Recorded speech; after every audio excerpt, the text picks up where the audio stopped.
বিঘা জমি পর পাচ্ছে না। যে রাজুকের থেকে কিভাবে পয়লা লাইন করা লাগে সেটা আমরা জানি।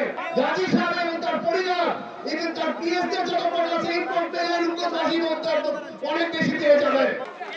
আমি রূপগঞ্জবাসীকে একটি কথা বলি যে আপনারা বলেন যে রূপগঞ্জের আদিবাসীরা কি পদ পেয়েছে? আপনারা অনেকে পদ পায়, কারণ কি তেমন এই ধারা একটি ধারার মাধ্যমে শেখ হাসিনা তার গোপালগঞ্জের ছাত্রলীগের সভাপতিকে পদ দিয়েছে।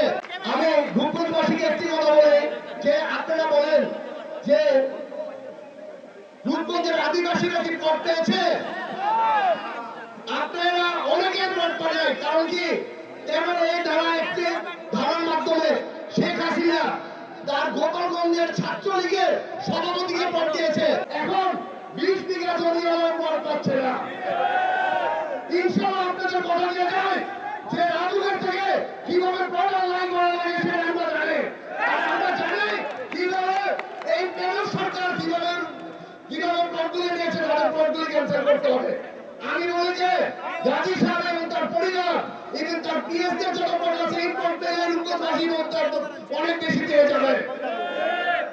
গাজী সাহেবের কয়েকটা কথা বলি। উনি আপনাদের মাঝখানে জি টেক নামে 600 জমি দখল করে রেখেছেন। কি রেখেছেন?